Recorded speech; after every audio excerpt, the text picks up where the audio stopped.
Pois muito bem, estamos aqui então para falar um pouquinho do amor de Deus.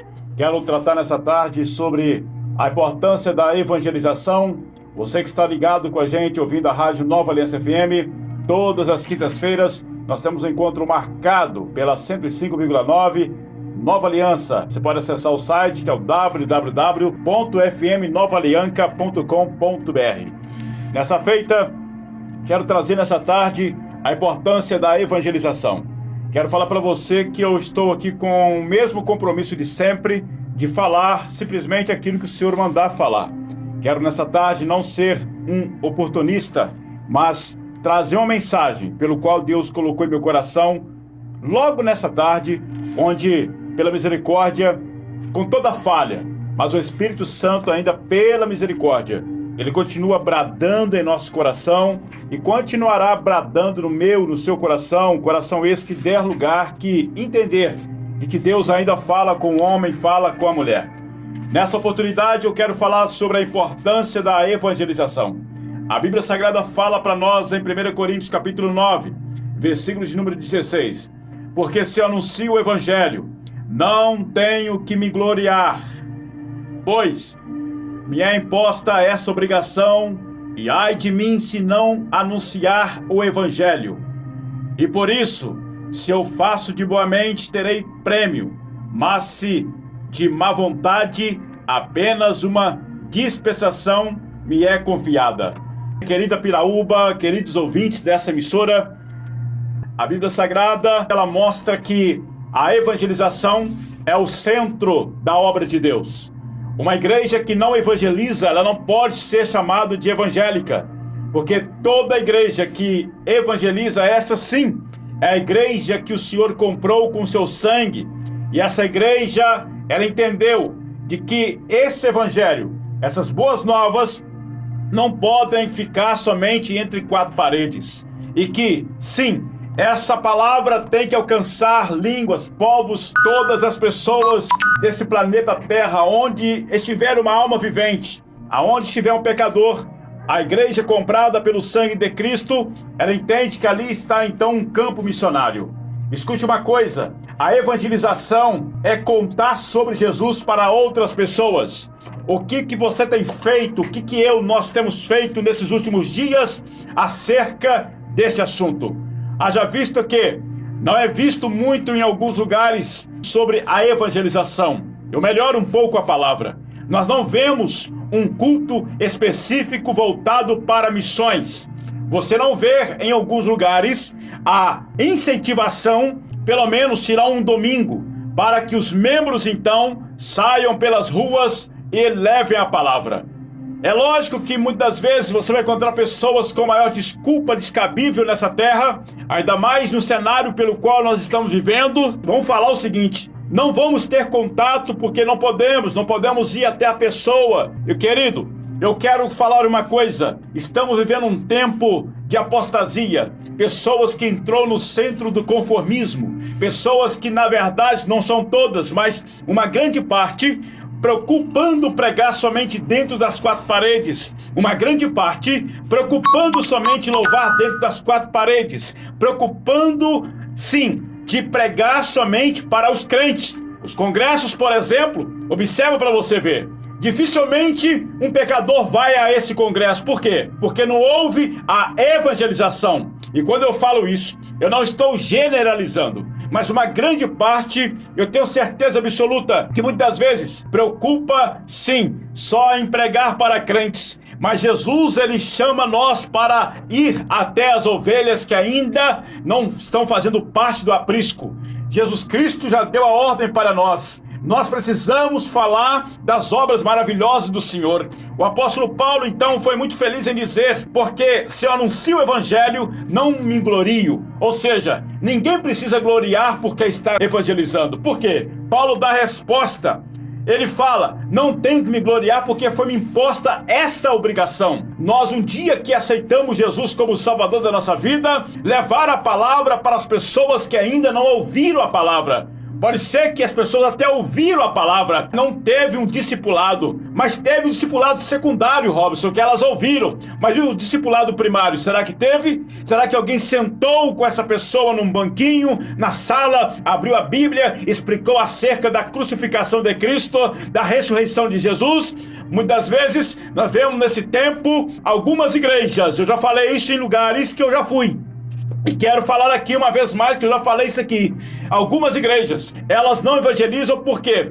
É porque muitas vezes elas estão recebendo algumas mulheres que se engravidam, ali tem uma gestante, daqui 9 meses é mais um membro para a igreja. Outrora, muitas das vezes, se acomodam com os crentes de outros ministérios que vão chegando e ocupando os bancos. Eu não estou falando que eles não são bem-vindos, mas a preocupação da igreja não pode ser essa. Precisamos se preocupar com pessoas que estão aí fora, agarradas no vício, pessoas que estão aí fora, gemendo. Você sabia que tem pessoas que estão no mundo das drogas, que elas não querem nesse mundo, mas é que elas não encontram a palavra? Muitas vezes só palavra de acusação, muitas vezes só repulsa, muitas vezes não tem ali um contato com um diálogo com a palavra de alguém que um dia aceitou Jesus. A igreja está com esta responsabilidade de levar a palavra aos cativos, porque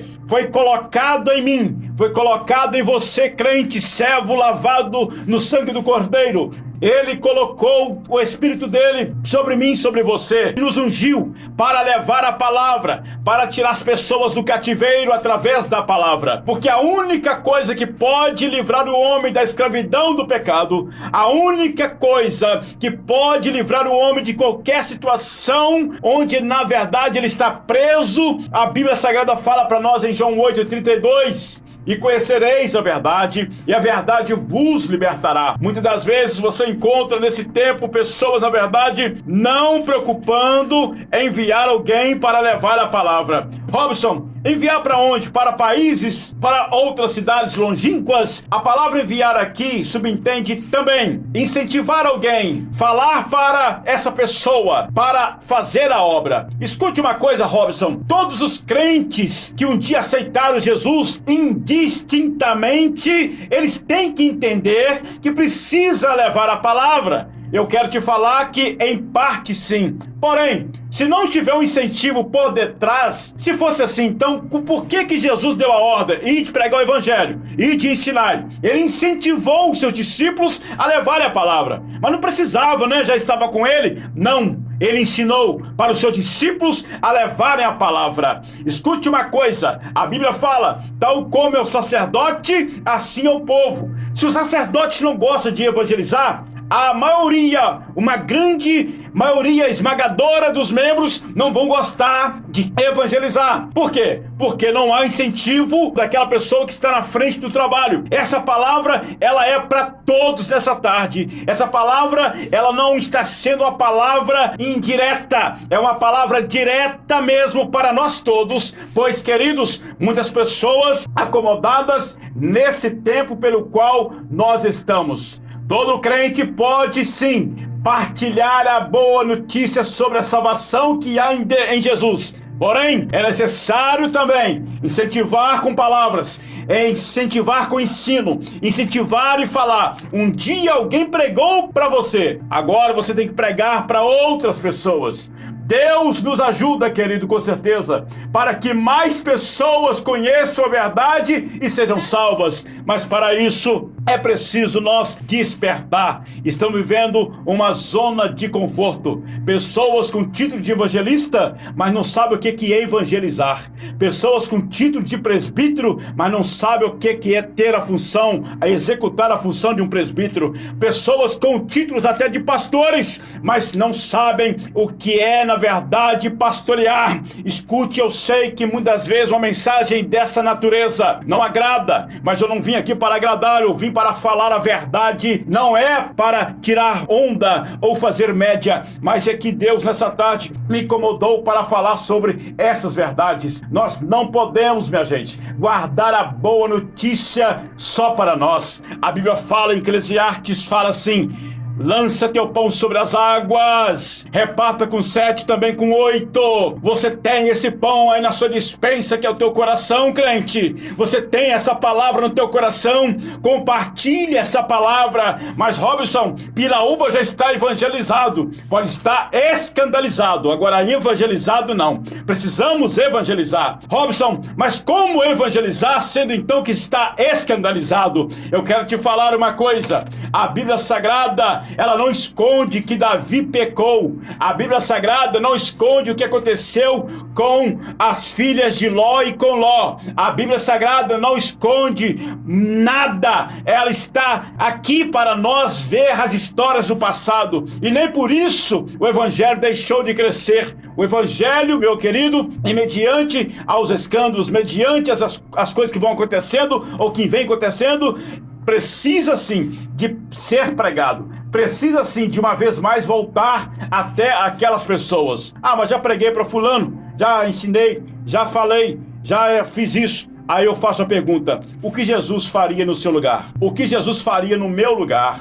O que ele faria ou o que ele faz, porque ele está vivo para todo sempre, o que ele faz em meu lugar? Jesus falou, minha gente. Está lá em Mateus capítulo 28, versículo 19 e 20. Eu quero ler com você, que fala assim: então Jesus aproximou-se deles e disse: foi-me dada toda a autoridade nos céus e na terra, portanto vão e façam discípulos de todas as nações, batizando-os em nome do Pai, do Filho e do Espírito Santo, ensinando-os a obedecer a tudo o que eu ordenei a vocês.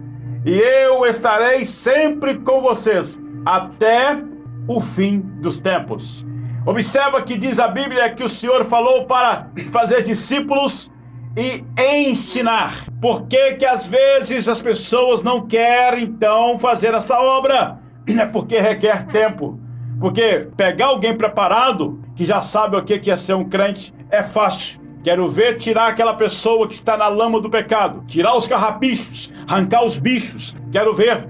Mas ainda eu louvo a Deus que existem homens e mulheres de Deus que têm essa visão, comprometidos com o reino, que não só visam ficar dentro das 4 paredes, que não são alisadores de banco, mas que essas pessoas, elas não ficam paradas, elas levam a palavra. E é lógico, eu quero falar uma coisa para você. Quando você disponibiliza para aconselhar alguém, para evangelizar alguém, para fazer visitas, para fazer a obra, no mínimo, você vai receber alguns adjetivos. No mínimo, você vai receber alguns nomes, pronomes. No mínimo, alguém vai falar que você está querendo aparecer. Alguém vai também falar para você que você está querendo ser pastor e que você é talvez até um desobediente. Se isso for desobediência, morra nessa desobediência. Porque pregar o evangelho é uma ordem divina. Pregar a palavra é uma ordem divina. Diz a Bíblia Sagrada em Atos dos Apóstolos, capítulo 1, versículo 8. Mas recebereis a virtude do Espírito Santo sobre vós, e serão minhas testemunhas em Jerusalém, em toda a Judeia e Samaria, até os confins da terra. Escute uma coisa, uma certa feita subindo para um monte, eu mais um obreiro, e eu perguntei para Deus: Senhor, cadê aquele batismo? Cadê? Eu presenciei isso, e alguém que está me ouvindo agora, que tenha uma caminhada muito mais do que a minha, muito mais longa do que a minha no Evangelho, sabe o que eu estou falando, que é uma verdade. Mas eu cheguei a pegar um pouquinho, e eu perguntei: cadê, Senhor? Aqueles sinais que eu já vi pastor colocar a mão na cabeça de uma pessoa, a pessoa ser batizada com o Espírito Santo. Hoje se fazem campanhas, vou fazer a campanha para a descida do Espírito Santo. Até o nome está errado, porque já desceu há mais de 2000 anos atrás, lá no Pentecostes. Aí coloca quase o pé na cabeça para a pessoa receber o Espírito Santo. Eu falei para Deus: Senhor, cadê? Aí eu perguntei para Deus: cadê esses sinais? Cadê esse negócio?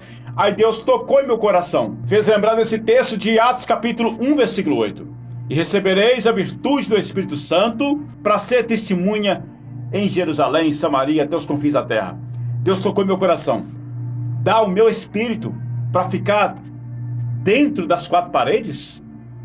Eu batizar crente para ficar somente nas 4 paredes? o Senhor me fez lembrar desse texto e bradou em meu coração, na minha mente, com essas palavras. Porque o Espírito Santo, ele é dado para o crente, não é para ficar rodando dentro da igreja. Não é para ficar pregando somente dentro da igreja. Não é só para ficar louvando somente dentro da igreja. É para ele sair. E os discípulos da época, em Atos dos Apóstolos, eles não entenderam a princípio. Você observa que precisou de Estevão ser apedrejado para que eles então se dispersassem pelas terras e levassem a palavra, a ponto de um diácono, a saber, Filipe, no capítulo 8, levar a palavra para um homem somente. Mas primeiro, precisou da igreja ser perseguida. Está lá em Atos, capítulos número 5 ou 6, onde Estevão é apedrejado. É a partir dali que eles começam a levar a palavra.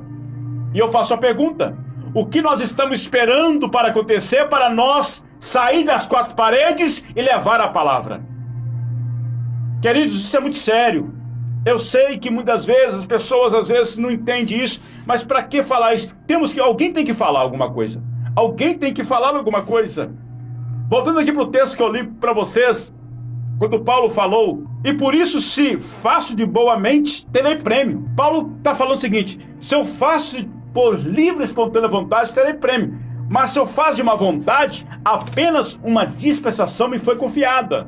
Aí vai uma outra coisa aqui. Eu não preciso também ficar esperando alguém falar, porque às vezes você fala uma, duas, amém, incentivando, mas de repente a pessoa quer que fala, não você falar tanto, ela vai pelo aquilo que você falou para te agradar e não agradar a Deus. Tá entendendo? Então faça de boa vontade.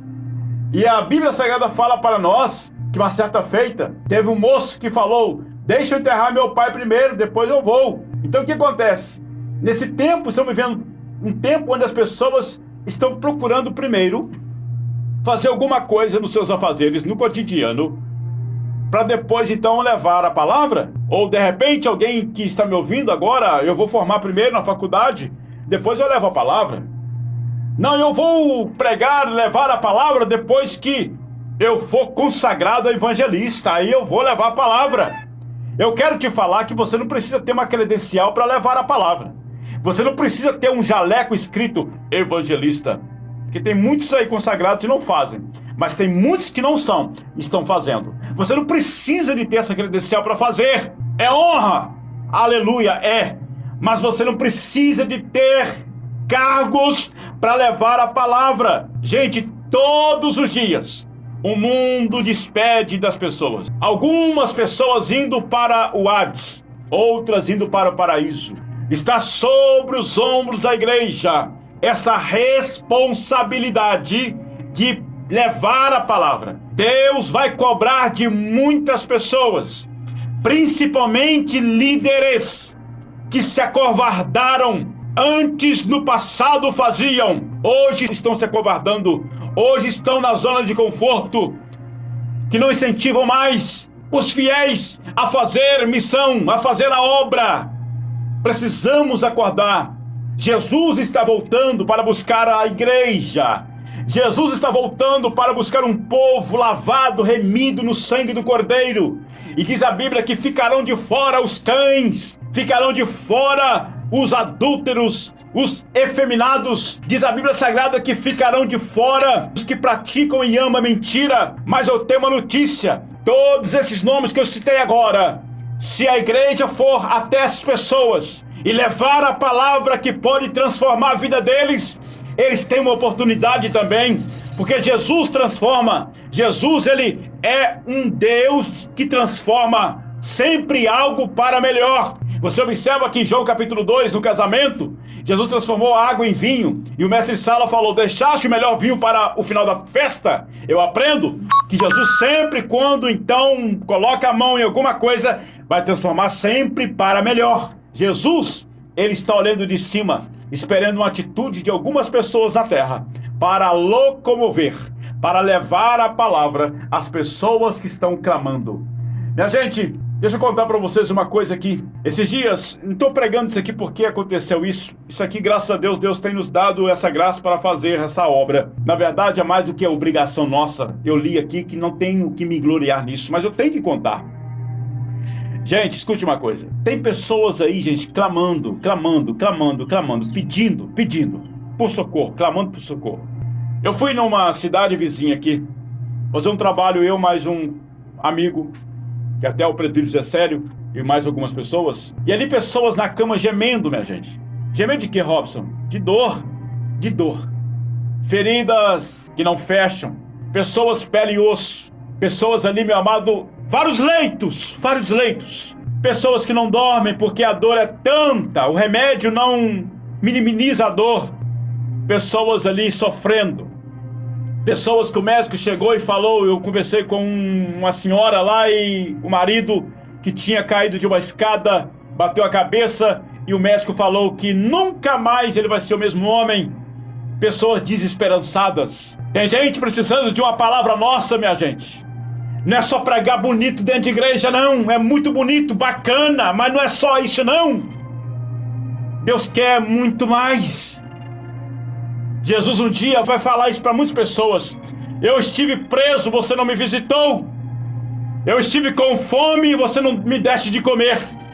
E falando nisso, eu abro um parênteses aqui. Nós temos um projeto na cidade chamado Projeto Resgate. E nós temos encontrado pessoas que não têm absolutamente nada em suas despensas. E muitas vezes encontramos pessoas que na verdade tem até um líder, mas não preocupa se está bem ou se está mal, nenhuma ligação faz. Mas a lã da ovelha, ele quer. Deus vai te cobrar isso. Escute uma coisa. Jesus vai falar, estive preso, não me visitaste. Estive com fome, não me deste de comer. Estive nu e não me vestiste. Fui forasteiro e não me hospedaste. Escute uma coisa. Alguém vai falar assim, com a maior hipocrisia, cara de pau. Senhor, quando é que nós tivemos nu, preso, forasteiro, com fome? Ele vai virar e vai falar, todas as vezes que fizestes a um desses meus pequenininhos, a mim o fizeste. Deus quer muito além, Ele quer que a gente vá mais. Nessa tarde que o Espírito Santo venha falar mais e mais em meu e seu coração. E reacender essa chama. E não deixar essa chama apagar. Essa vontade de fazer a obra. Esse amor pelas almas. Vamos pedir ao Senhor, Senhor, coloca mais amor em meu coração, nosso coração pelas almas. E prepara o lombo, tá? Quando você sai para fazer esse tipo de trabalho, quando você se prontifica, o diabo levanta para tentar te parar. Com o que, Robson? Com calúnias. Você lembra de Neemias, o que fizeram com ele? O muro estava no chão, mas foi chegar para reconstruir, meu amado. Isso trazendo para nós hoje. Quando você começa a reconstruir vidas com a palavra, prepara o lombo. Vai levantar Sambalat, Tobias. E vai levantar também Gessen. Vai levantar também Noadias. Quem foi Noadias, Robson? Uma profetisa que foi subornada. Pagaram ela para profetizar contra o servo de Deus que estava fazendo a obra. Cuidado com esse tipo de profetada que tem surgido aí. Examina se o Espírito é de Deus ou não. Lembra do apóstolo Paulo e Silas em Macedônia? Atos 16. Foi expulsar o demônio de uma jovem. Foi fazer evangelismo lá, fazer a missão. Porque de noite, o apóstolo Paulo teve uma visão de um homem que estava de pé na Macedônia e gritando assim, atravessa a Macedônia e nos ajude. Tem muita gente gritando, atravessa, me ajuda aqui. Nesse tempo tem muita gente assim também. Paulo então somente, diz a Bíblia, se você for estudar o capítulo 15 ou 16, você vai entender que o coração de Paulo estava na Ásia. Mas diz a Bíblia que Paulo então somente obedeceu à voz do Espírito e foi para Macedônia. E chegando lá, indo nós para a oração, Lucas escreveu, porque quem escreveu Atos foi Lucas. Está lá escrito, uma jovem, diz a Bíblia Sagrada, que ela clamava, e eu quero só detalhar um negócio, a palavra clamar. A palavra clamar no Velho Testamento é gritar fazendo gestos. A palavra clamar no Novo Testamento é gritar baixo pedindo socorro. Ao mesmo tempo que o diabo estava naquela vida, realmente estava, mas ao mesmo tempo aquela jovem pedia por socorro. Foi aí então que o diabo tomou aquela jovem. Paulo, tendo discernimento, falou, Satanás, sai dela em nome do Senhor Jesus. Saiu. Foi fazer isso. Segundo a geografia bíblica, tinha 7.500 pessoas na época em Macedônia. As 7.500 pessoas em Macedônia foram todas usadas por Satanás. Por que, Robson? Porque não gostaram daquilo que Paulo e Silas fizeram. Levaram para a praça pública, rasgaram-se as vestes deles e bateram neles diante de todos. E prenderam eles no cárcere interior. Por conta de quê? Por ter roubado? Não, por ter feito a obra. Irmãos, que vergonha. Alguém ficar bravo. Alguém achar que está errado você fazendo a obra. Na época do apóstolo Paulo aconteceu muito isso. Pessoas sendo subornadas para falar mal do servo de Deus. Só porque fazendo a obra do Senhor. Então, repito, prepara, porque o diabo não vai gostar dessa situação. Ele não gosta disso. Ele quer que você não evangelize. Ele quer que você tranque a boca e não fale nada da palavra para ninguém. Ele não quer que eu e você, então, saia pelas ruas. Porque ele sabe, aonde chega alguém direcionado pelo Espírito Santo, alguma coisa vai acontecer. Porque o diabo quer engrossar sua fileira, levar muitos para o inferno. Mas Jesus também, ele convoca a igreja para tirar essas pessoas das garras de Satanás, através da pregação do Evangelho. Que Deus abençoe a sua vida.